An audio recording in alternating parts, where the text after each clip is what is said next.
Hello, and welcome to Roll for Bluff, the show where we normally talk about our Dungeons & Dragons campaign, Bards and Nobles, but this time, much like last time, we're talking about our one-shot, technically a two-shot, the Almighty 5. So this is part 2, where we finished up the one-shot. To my right, we had our wonderful DM, Sammy.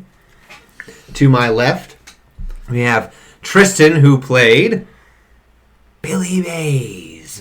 And technically Kralik. The more common. We didn't see much of Billy this time. No, except for the final blow. And then I will let you introduce yourself, since this is the first time you've been on this show. Yeah, happy to be here. I'm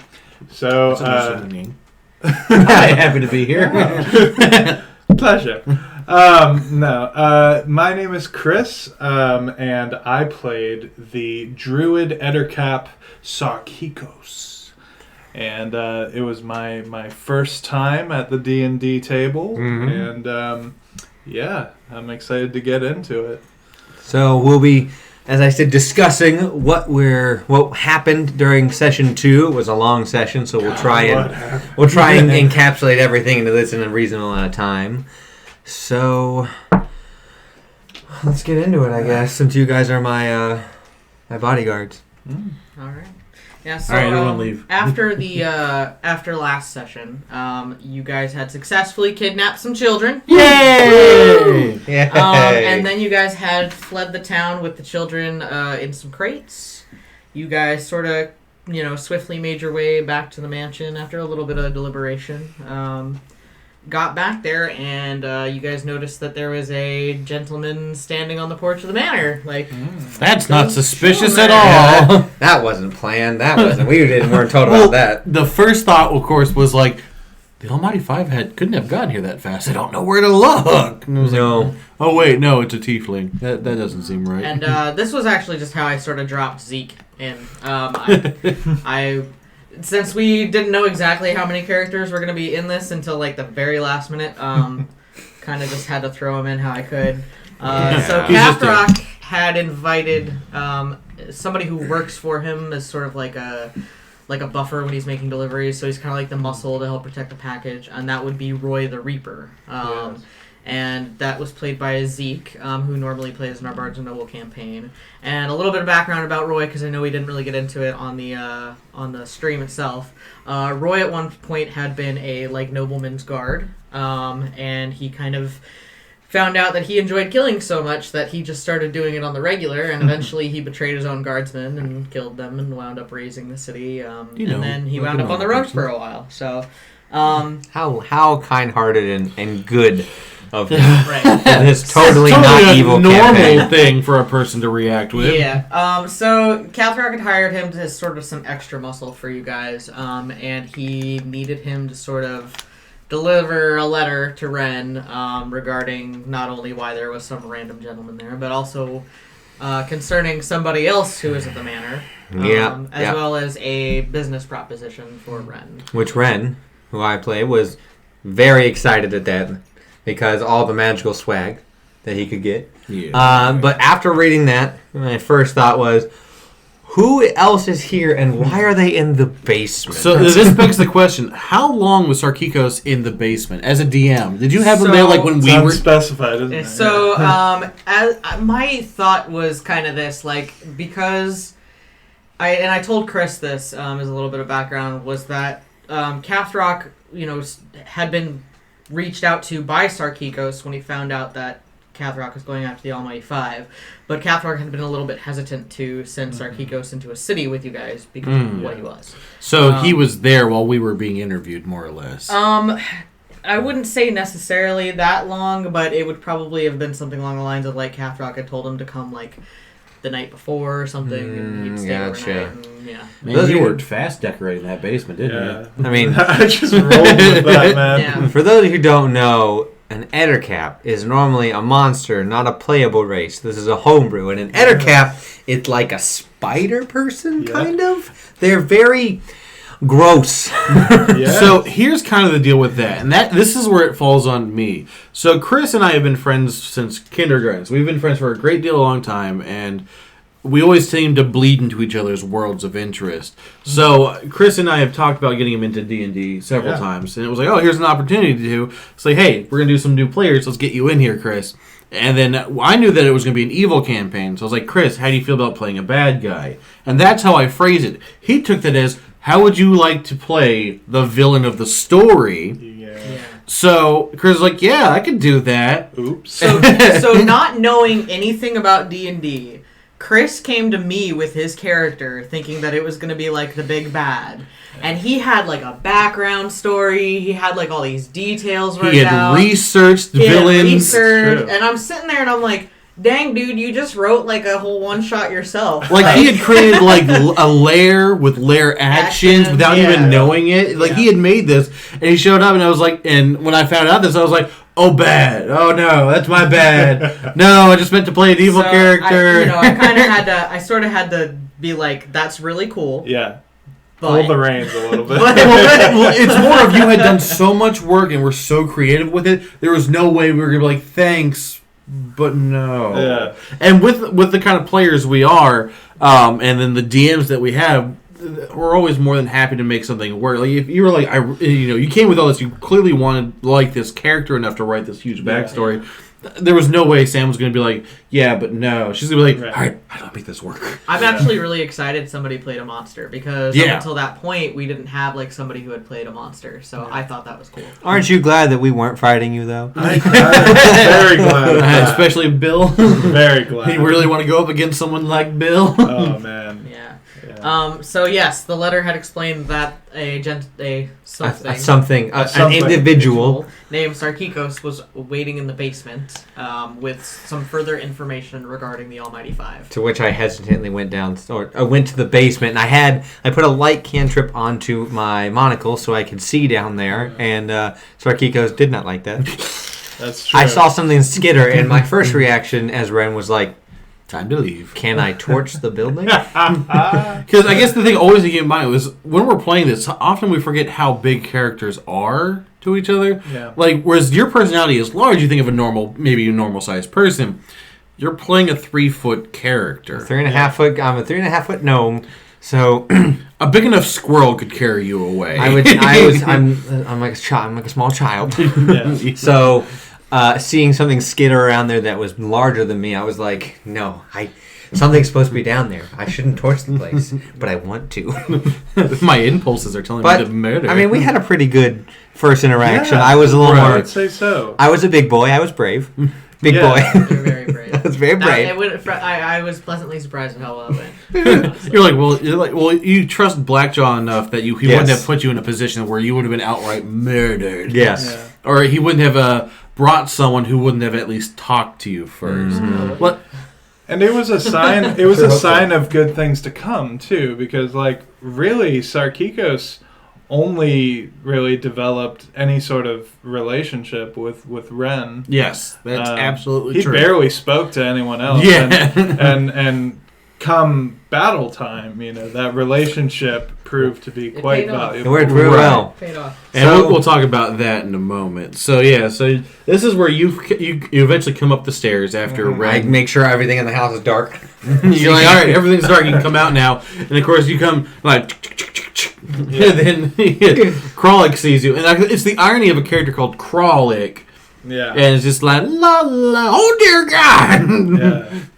Yeah, very very gross. He doesn't try to hide his gross appearance. He's been around for a long time, right? Several hundred years, I think. Yeah, yeah. So he really has no shame or decorum, right? I mean, you're essentially a purple spider person with this a pot belly with a huge neck and long clawed arms. Yeah, you're just, little fangs. You got the predator mouth going on. It's just like.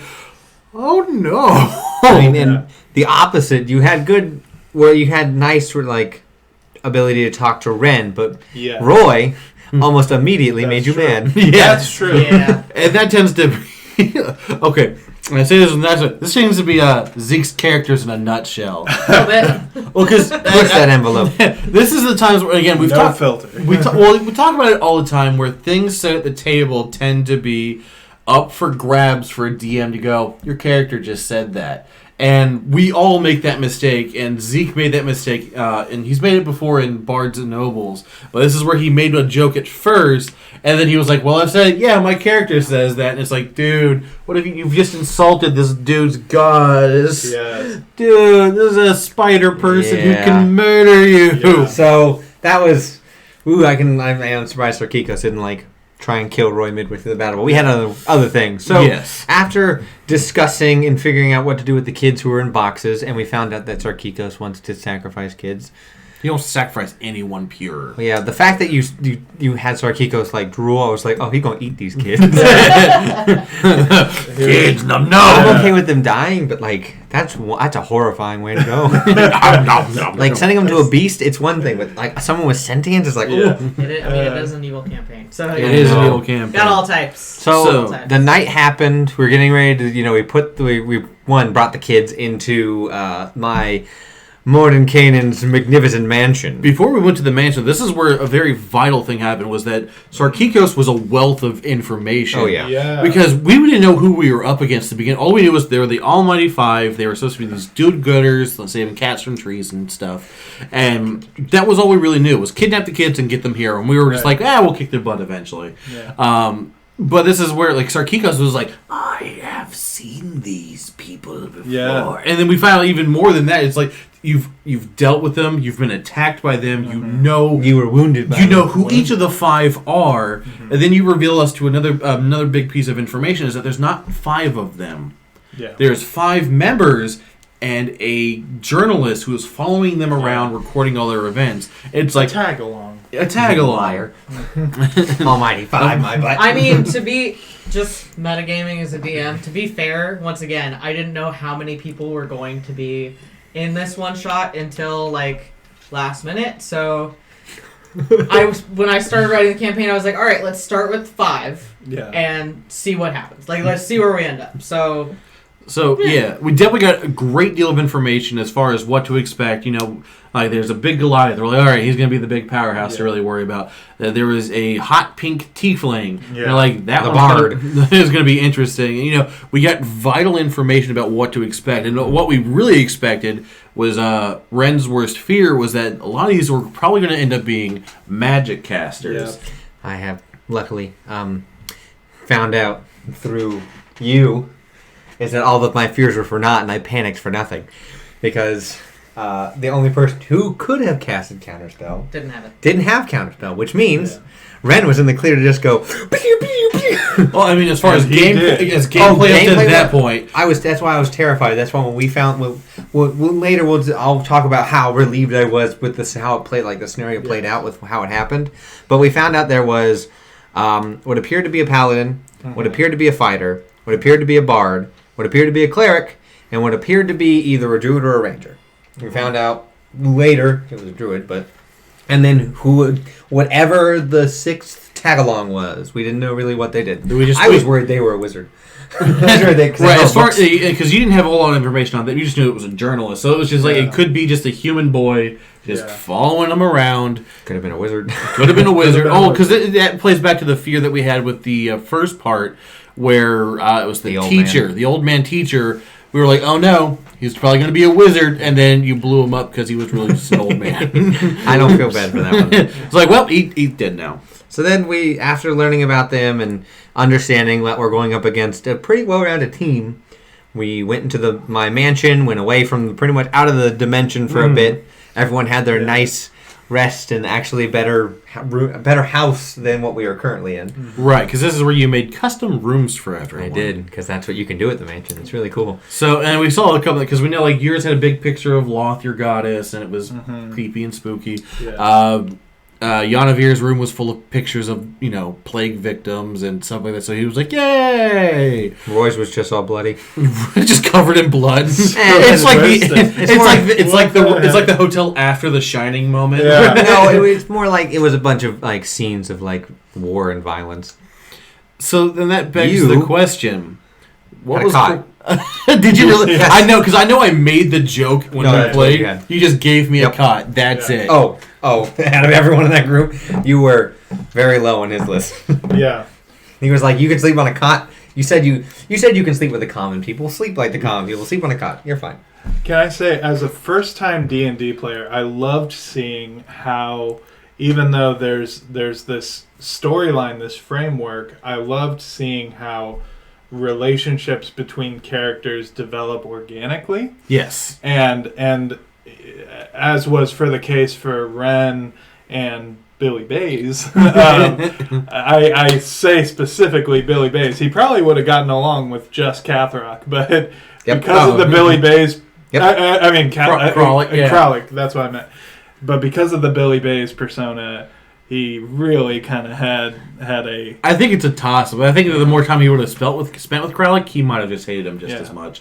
But yeah. Oh, the way back definitely was pushing that. Kralik being Kralik on the way back made it so Ren was like, I don't care what happens to you. So we had a wonderful night's rest. Yeah. Yes. And then got up in the morning, figured out through you lockpicking, right? Or was it? No, it was Roy. Roy lockpicked, locked a door in the basement. That there was a room full of boxes, and wouldn't you know, after one of the kids got out of the box, and we put them back in the box. I put the kid back in the box real quick. And then we closed it up, full of boxes. We just kind of shoved them in there, and then piled more boxes on them, and then closed and locked the door after you made a trip. Yes. Yeah. So it was great. So if anyone actually got down there, they would open that door and went, dang it! Yeah.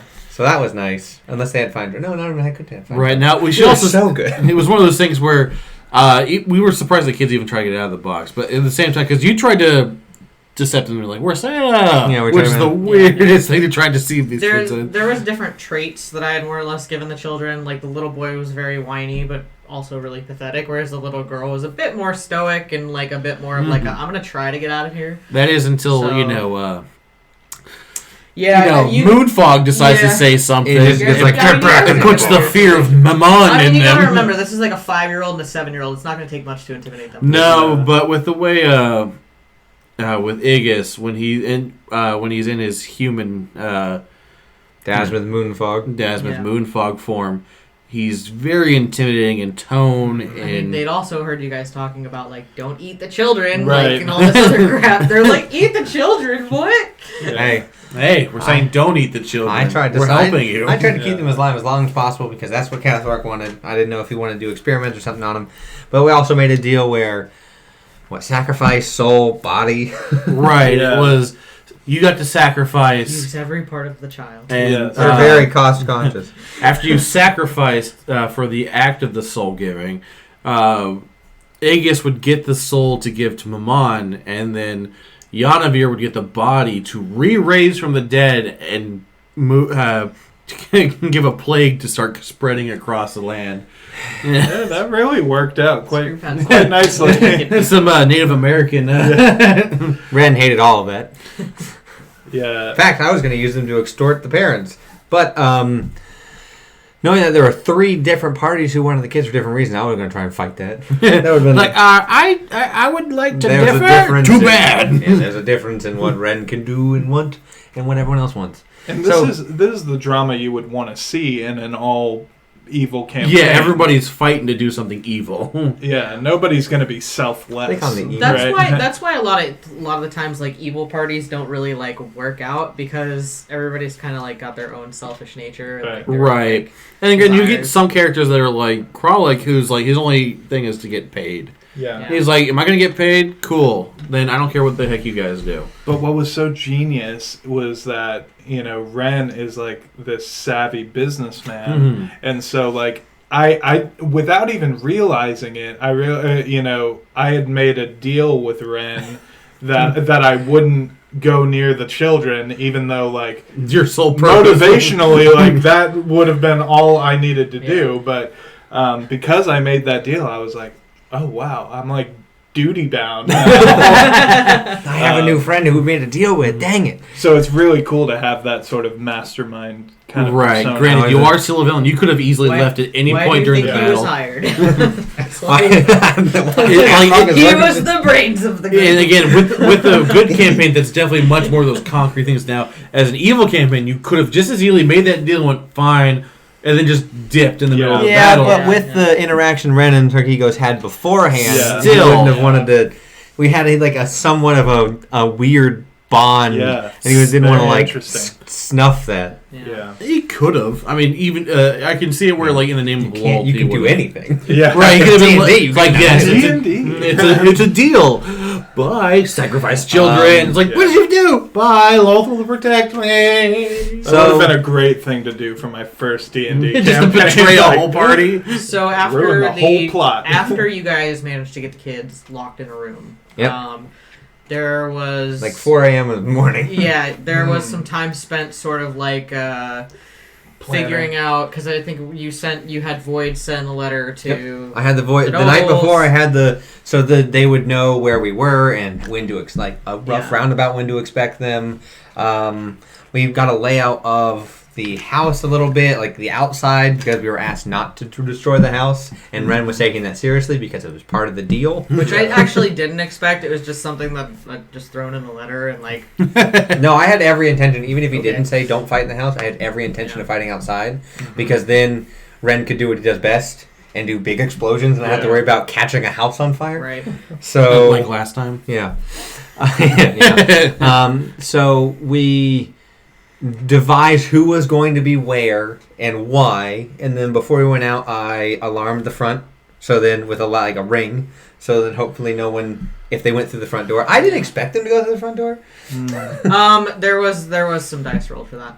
Not only that, if you did watch the stream, I do apologize. I genuinely didn't hear you say front door. I heard stairs, so there was a little bit of Yeah, that was over the there. night in case they decided to show up on that line. I just didn't hear you change it. But yeah, there was a good amount of percentage dice being rolled for a lot of things for them. For example, how much did they hear about what happened with the kids before they were asked anything about it? Like how fast were they traveling to get to you guys? What directions would they come from? Like that worked out so well. So I guess they were always going to come from probably more than one direction. Yeah, but the way they worked out. Yeah, the way that it worked out actually played in your guys' favor very well. Right. Yeah. So just as a quick question, how much information did they have going into this? So because the way that I had set it up is they were traveling up towards the city anyway.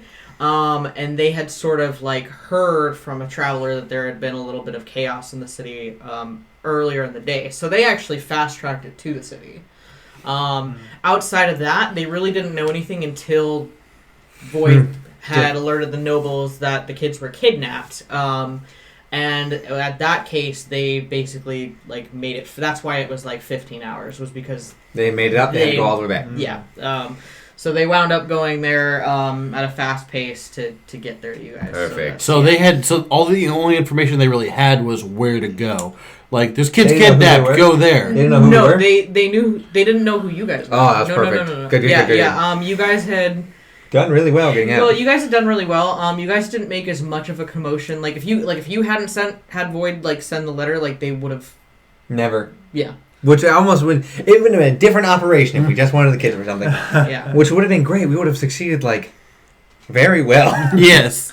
But it wouldn't have necessarily drawn the Almighty Five. No, exactly. That's Right. why that It's was a one whole- of the objectives. Yeah, if was the objective was to just get the kids, we would have done fantastic. We would have A+'d it. Yeah. But if the objective was to cause a little bit of commotion and get the Almighty Five to start heading towards us, Yeah. we So got that was a good move, having him do that. It's almost like getting the kids was the easy part.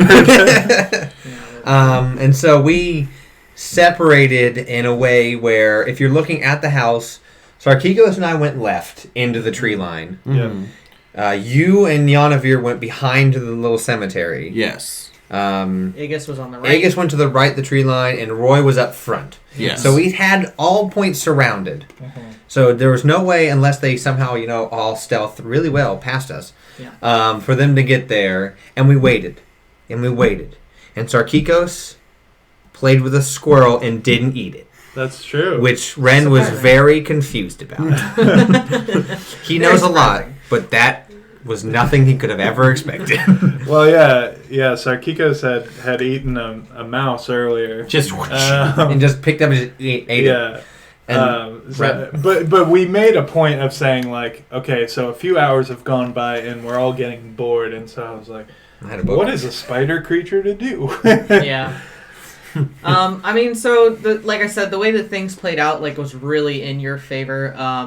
Obviously, like once she knew she had been spotted, the bard flipped on that greater invisibility because she was like, "Okay, I've been spotted. I'm the only one who can go invisible. I'm gonna try to get the kids out of there." That was her whole goal. She failed. Yeah. She did.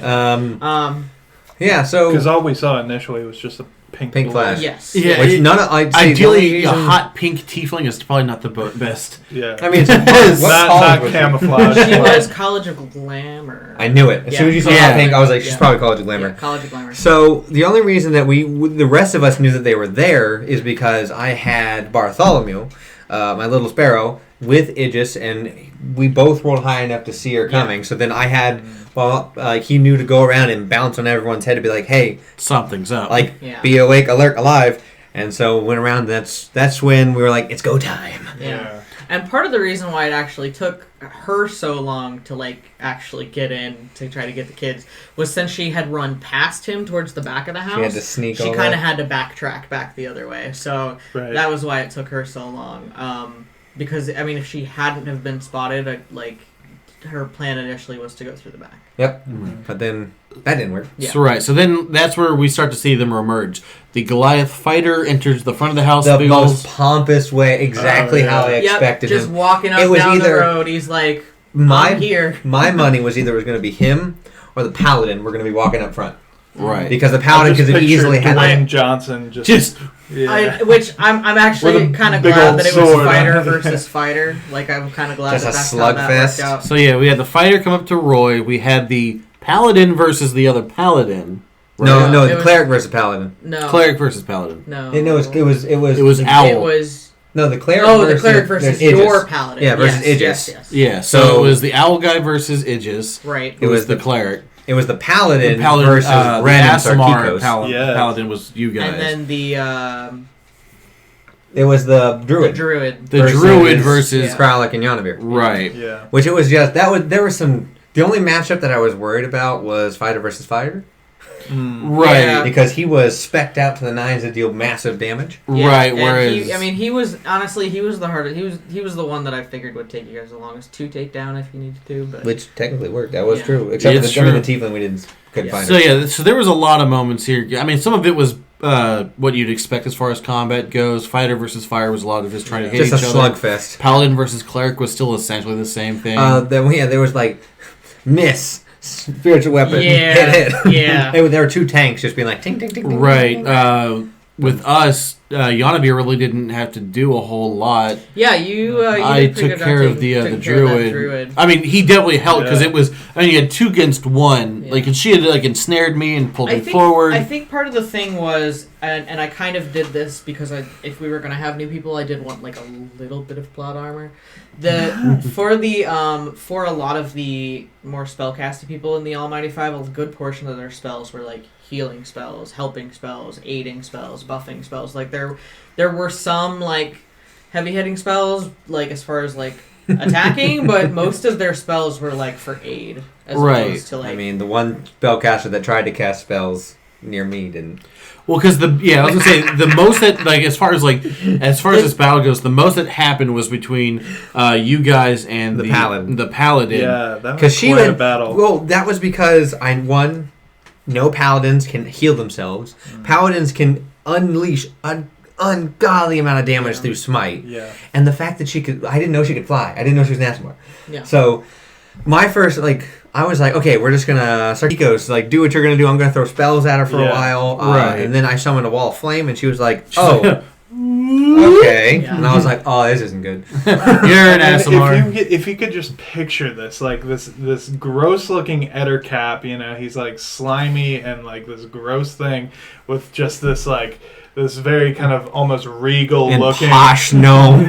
Just standing on his standing back. on his hunchback, and Oh, while and, an angel zapping person spells. raises above a flaming wall. It was great. Very cinematic. Yes. Yeah. Let's get Zack There was- Snyder on that. You guys actually had some really cool moments too. I think where you guys just were taking them down, and how you were doing. Right, because the druid went down There's- pretty quickly. Yeah. The cleric went down after a little bit. Yeah. Well, because because for a while with you guys in the Paladin, you eventually got it down to a little bit, and you're like, all right, let's get the heck inside. Yeah. Because Well, your alarm went off. Yeah, the Well, alarm we went went off from tree to tree. tree to Right. tree. then She we tried to separated. cast a few different spells. I mean, I was like, counterspell. Yeah. Counterspell. Did you know I can counterspell? And then you cast blindness, deafness at the right moment. did. And she was like, I was so. That was like my only successful roll. I was rolling so and bad up until this somebody point. had mentioned like during the stream about like, oh well, you could have fudged the roll. I'm like, yeah, I could have fudged the roll, but that not loses fun. the meaning for Yeah. me. Like if she fails the save, she fails the save. Like, So that's then just how it works. She immediately failed all dex things based on sight, which someone casting a spell at you is based on sight. Yep. So then she was like, "Where'd they go?" And I was like, "Pew pew pew." Okay, let's run. Pew pew pew. Yeah, that's when Yeah. we separated. That really, I think Right. that more than anything really saved you guys. Like her being blinded. So we could and- go. Yeah, that right, because this is where we've heard the alarm go off. Yeah. That you'd sit Yep. around the house. So you guys were like, time to go inside real quick. And you stayed within the distance. You saw the Paladin. You're like, okay, and one last one. Goodbye. Yeah, I made sure I was within spellcasting range of.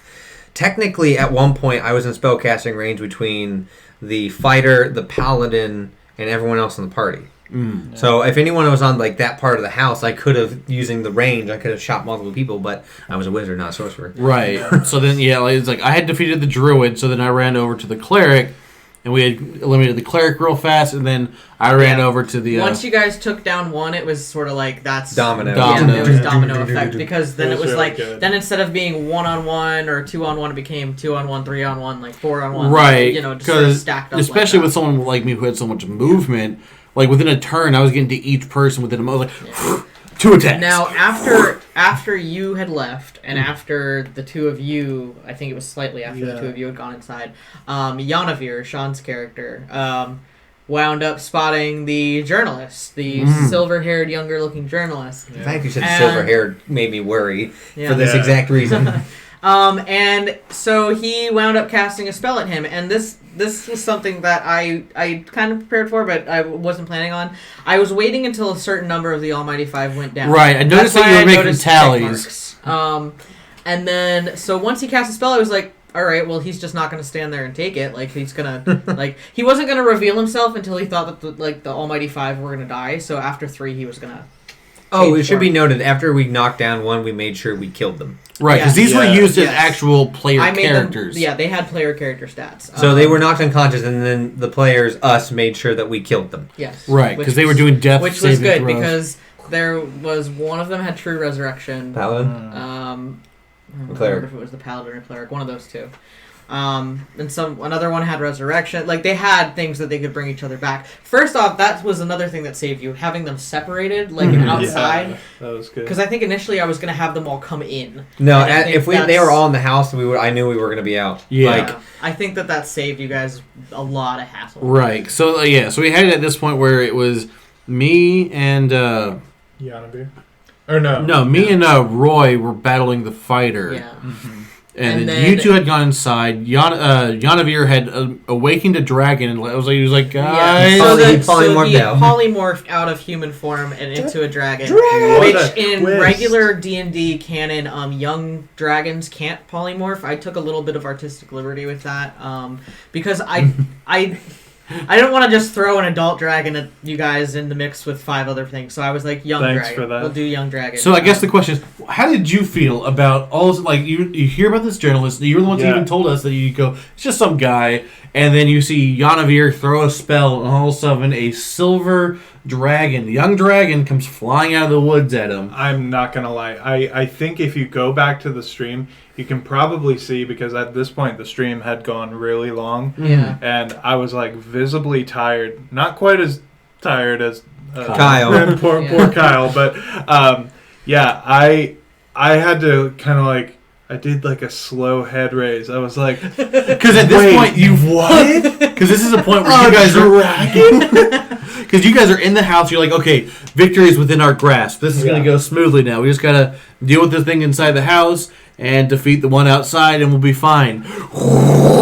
And then Yeah. it was at that, and then like almost right after that, next round after that, Yanavir was able to banish the dragon, which Yay! It took him twice to do Thank it. you, He Yanavir. failed once, and in that turn he failed. I killed the paladin. and made sure she was dead. Right. Yes. Then you found the tiefling in that turn. Well, I blocked her exit. She was invisible. I kind of You didn't find. You knew she You room knew she her was in. general Yeah. location, Yeah, you saw that she had like bumped something, and then she had been doing real well on those stealth checks Yeah. until you guys wound up getting Now- in there. And Hey then there, she friend. you turned real casted bad. what, like vines of some sort, or Yeah, it like was like a grasping snare. vines. Yeah. yeah. So that's where we got a little bit better of it. It was just like, oh look, there's a big gap in that one. Yeah. That's probably her.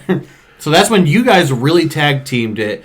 Again, this is where you were starting to get frustrated at your rolls, and it I happens really was. to the point where you're like, screw it, I'm just gonna stab her. I'm gonna stop trying to do spells. Ah! Yeah, it So- gets to a point with those rolls sometimes where you're just like, I mean, your top thing to do was one. You confused her. Yes. Yes. And that then, was- on top of that was that, a you were good like, spell. Yes. hey, you're confused, but what if you were really dumb? And then you feeble-mind her. Feeble-minded. So that means she Yeah. couldn't cast any more spells. So that makes her a crappy fighter. What a Right. double hitter. Yeah. Right. So as much as you were crappy rolling for as far as actually hitting, Yeah. you were doing you much. hit You the were ones that counted. yeah, you were like Yeah. debuffing her like crazy for. Oh, when Yeah. she lost her ability to spell, that was when me going like, okay, all the people are dead. There's no other spellcaster. She can't counterspell if she has it. Perfect. I mean, And which Igus was was in the lucky room on you with guys us, right? because she had spells like, she had spells like Power Word Stun, and she had things like Psychic Scream and like and prism spray. Prism Oh, spray, that was like- my favorite moment when she was like, "Oh, I'm gonna prismatic spray," and I was like, "That's a no. Yeah. That's a All big. of the counter spells. That's a Like, big no." That's a No. big spell. That's a big No. no spell. No. I mean, so she had some good heavy hitting spells, but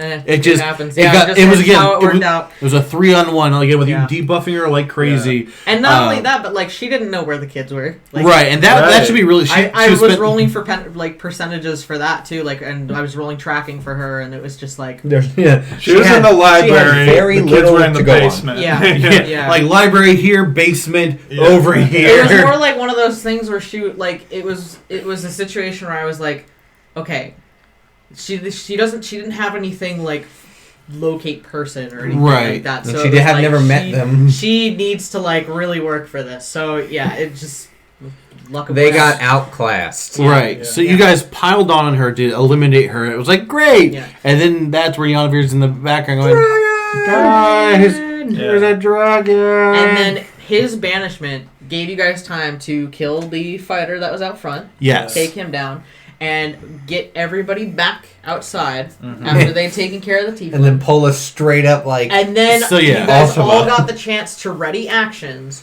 Yes. which really worked out in your favor. Right. Because So good. if you guys hadn't have ready actions, the way that the initiative order would have gone, he would have gotten the chance to attack. right. This is Before where it it was went a back to great you. benefit that I was beginning of initiative, I and hasted you. you had Yeah. hasted me.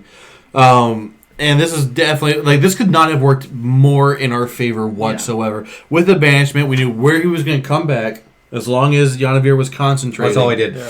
He was just like, all right, guys, he's going to be right here. Everyone get prepped, and everybody prepped Yeah. something. Everybody preps some I had- hitting attack. Right, like I was like, all right, cool. When he shows up, he's gonna get some poison claws real quick. You're like, all right, you're gonna get some good old elemental fire here. And I mean, you see a dragon and you're like, oh god, a big bag. I mean, a young dragon, and he only had like 190 hit points, which was less than the fighter had. That was less than the Right. paladin That's had. right. I did like 49. Yeah, I know. You guys were hitting for like 50 points almost, So, almost yeah. each. Some of you right, had like 30, yeah, like because again, you had the was it Elemental Bane. elemental Elemental bane. Bane, yeah. I had the poison claws that I had prepped from the day. I had left 4 claws ready to still be charged and Yeah. used. You had done the higher level fireball. higher level fireball, and then Igus was just sitting there with his axe. He's like, all And right, he pumped a A smite smite. in there. Yeah. Yep. and it was just like dragon. And you got Yanavir So just like, all perfect. right, and he's here, and then everyone was like, all right, cool, just pile on all the damage, and then that's when initiative order started again, which Yep. I am at the Which top of. you were at the top of. So Yeah. he got to make the final blows. Right, and I mean, it was just again, it was just prepped and we were like, all right, let's go. And this is where we described a gruesome death for the dragon. Yeah. We probably Describe harvested it. all of its stuff. No, let's not describe it again. It was horrific. Okay, so I leapt up with my claws and said, "Hi, Billy Bay's here." I mean, you guys did really well, and granted, like I said, since I knew I was going to have new people, I didn't want to make it something that was, like, guaranteed to kill you guys. I wanted to definitely make sure that you guys had the opportunity to defeat them, and you did. And so for me, like, it worked out fine. Like, it was great. Now, before we go further, we do have Sean did want to share some of his thoughts from this. He couldn't be here with us today. Yeah. But he did want to, for the Roll for Bluff, he wanted to, first off, thank Sammy for DMing. He had a good time. He wants to thank the rest of the players for making this a very enjoyable campaign. Again, Sean has been part of our campaigns before, but with it being an evil campaign with more ridiculous characters and less strict rules, it was much more enjoyable. It's a good con. You can't resist. No, I can't. He did say that if the battle had taken place at night, he would have had some undead things bring in some of his necromancy into it. But he did want to thank Brandon for helping him come up with the idea for banishment. Once Brandon had talked about banishment, Sean made sure he had prepped it for the day. And that was such a smart thing. Right, and he had saved it. He had saved that so that he could try and hit it twice on that dragon. And he just kind of wanted to give us kind of, because we had kind of ended a little bit of the stream kind of because we had been playing. We were very tired. It was like 1:30 in the right. morning. So he kind of wanted to let people who watch the stream or listen to the podcast kind of know what happened with Yanavir afterwards. He got paid and he dipped out pretty quickly. Partially knowing that Ren probably isn't a huge fan of him because of what he does. I had every intention of killing him. Yes. I'll say that bold-faced. And he thought that if Ren thought it would cause problems for her work, he would probably get rid of Yanavir, which you did. said. And he partially dipped because he wanted to continue his work exploring tombs to find the perfect virus to plague the planet with. And even though he doesn't care about anything, because it's very much Yanavir's character to be the very stone, just... yeah, whatever. There's a part of him that makes him smile, knowing that Ren is aware of Yanavir and is creeped out by his existence and knowing what he's out there doing.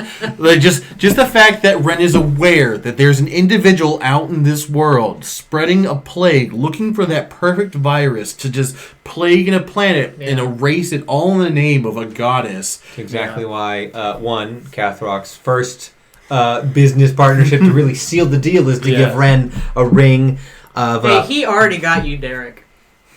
No, to seal the deal is in magical items. Get a ring of protection from disease. So then I am magically just like, no. Consider it done. Ren is really the only one who got a fairly detailed epilogue. Because of Derek. Well, I mean, like, so we were sort of rushing everything. So if you two would like to sort of detail what your character's epilogue would be like, You want some of Sarkikos? You want to tell us what Sarkikos did after getting paid? Yeah. And sacrificing the children. Yeah, Sarkikos, if you would look at Sarkikos' like wealth, you would see that very strangely he has accumulated a lot of wealth, but he doesn't tend to use it because he's pretty single-minded in that, he only desires to carry out his mission of finding the pure in heart to sacrifice to the goddess Lulth. And so, even though he got, like, how much platinum was it? It was 1,000 which platinum. is 10 gold is 1 platinum. Right, yeah, but that's So they're an insane amount. It's wild. 1,000 gold. Cathrock said it would be lucrative. I mean, But, so you guys hit all the objectives. Very well. So Sarkikos, would have brought the children to the altar in the basement. Yeah. He had set up an altar to Lulth in the basement of Cathroc's mansion, and he would have taken out his ceremonial dagger and used the bite of Lulth to sacrifice their Ren would not be anywhere near that. Nope. Cathrock would be like, what? why is there all this blood? They didn't I even have to fight it here. clean What this happened? place. There's webs. I don't understand. Prestidigitation. I'm kind of glad I didn't have to go into detail on that. Like, Yeah. it was fun playing evil, but I can't go that far. Right? Yeah. I mean, I think if we were to ever pick this back up, like if we were to continue the story of these characters, you might want to change to a more maybe not as vicious bad Right. guy. Like this is where Neutral evil. well, 'Cause he was yeah. he was lawful evil. Right, this well, time. because and that kind of brings us to like what Brandon and I have usually talked about when we've created the characters that we played for this. We've played characters that were realistically living in a world already that weren't going to be these big, Big bad guys. big bad guys.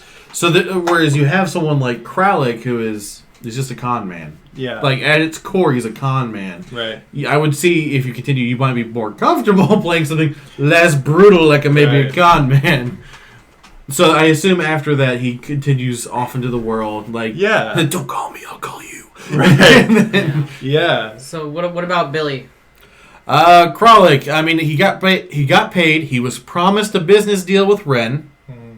Yeah, no, that didn't happen. It was broken. No. You broke a handshake. Jeez. Sorry, I won't lie. Ren did not like.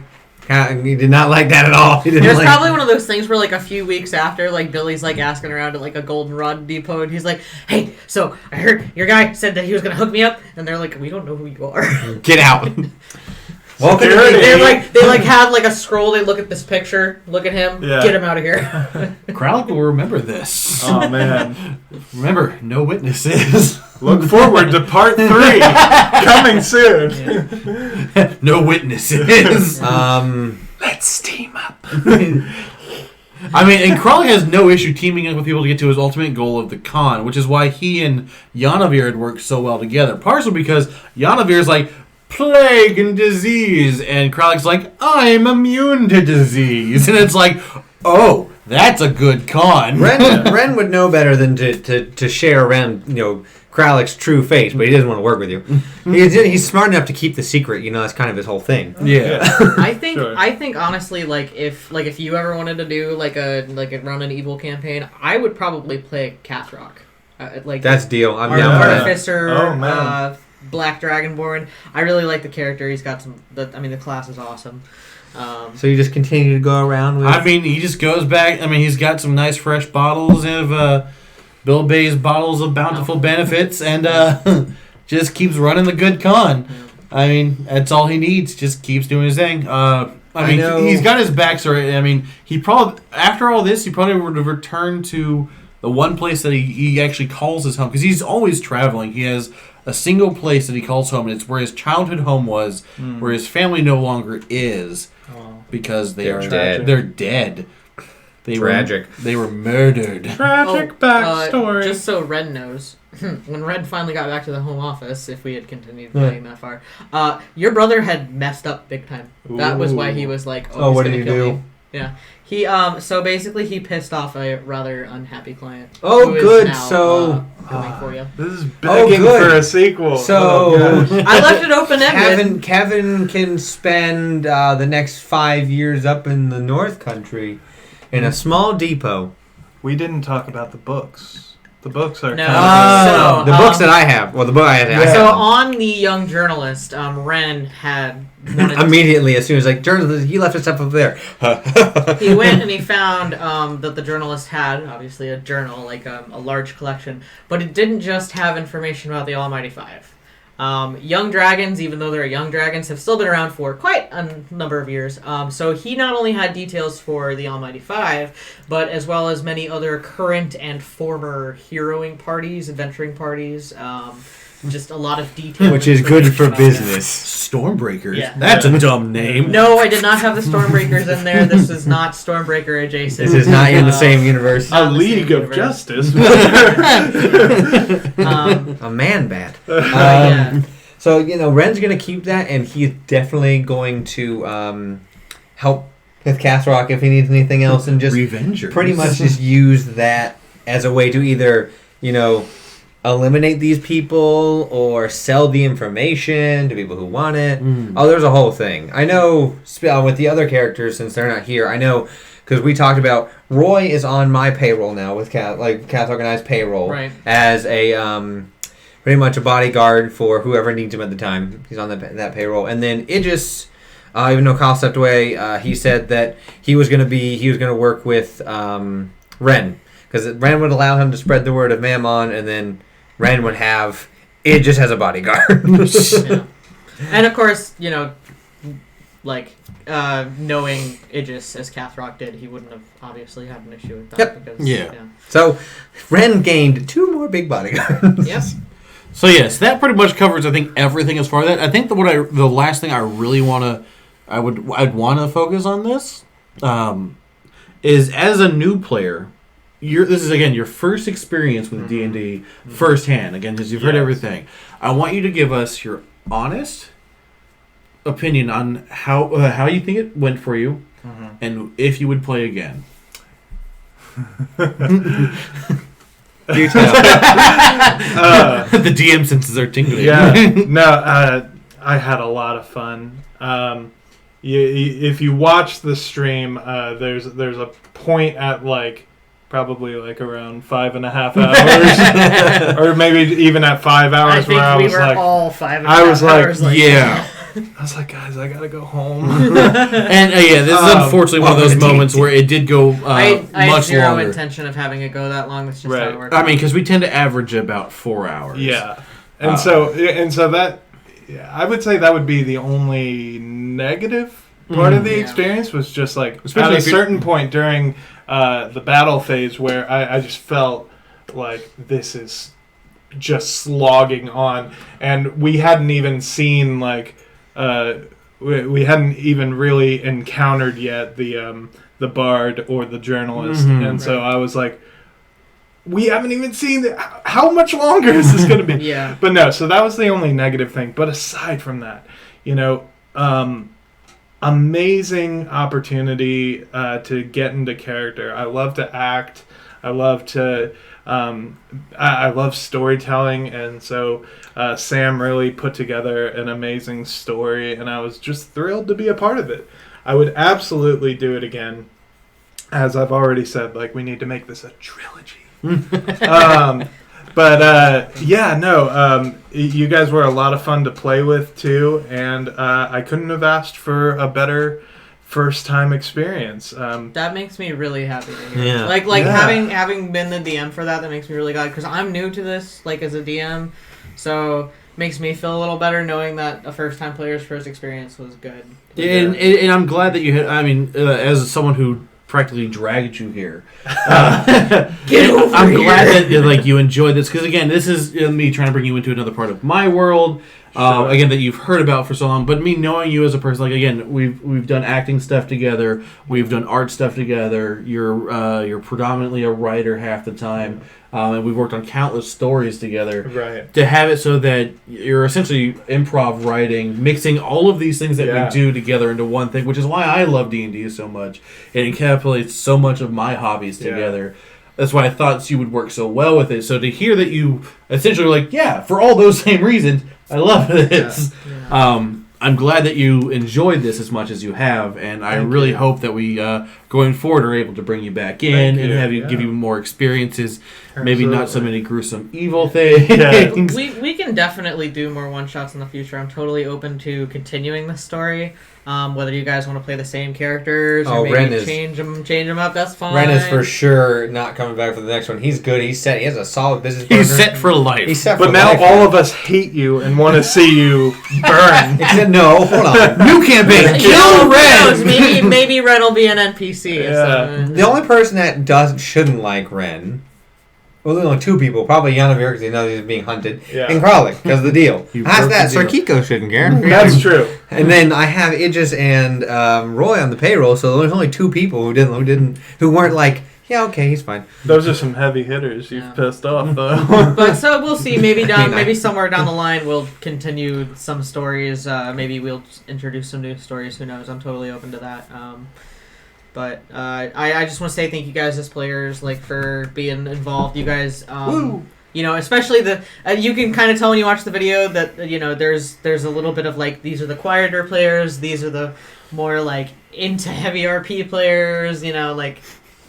Billy Bay is here. Thank you guys so much for like just being passionate and like being like into it, and it makes it fun for me as a DM. Yeah. So. I think that was my last game ever. I think I'm done. And appreciate the voice work of a new player Yes. as well. Yeah. You threw yourself into that so Good much. job. I could only use it sparingly. That's fine. Sarkikos.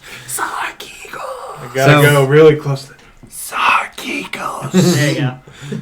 So, I mean, thank you guys so much for watching and being there. Hopefully you're going to go back and check out the extreme long form session. And until it's about 5.5 hours. Yeah, once again, I apologize.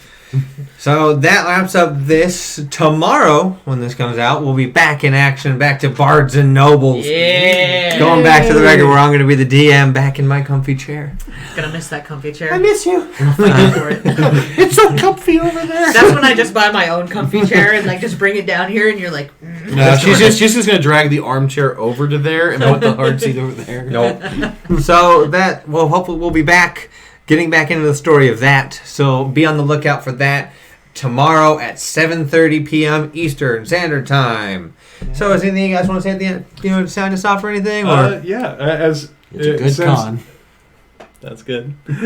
We all should have said it in. Okay, we'll do it then. Okay, but I was just going to say, since none of these guys will do it, I just want to shout out all of Roll Call's social medias. So Twitch, obviously, Facebook, and now even a new Instagram. Yep, we're on all platforms. And Facebook, Twitter. Instagram, Twitter, SoundCloud, Yeah. everything. Yeah, so go follow, go support. ROLECALL. Just for anybody who's asking. Yeah. Spelling. Yeah. It helps a lot, and it helps these guys do what they love and deliver good quality content to the viewers. So please consider following and supporting Roll Call. All right, Thanks. so until we see you guys next time. week, Tomorrow. 1, 2, 3. It's a good con! Kill me. The Bite of Bluff!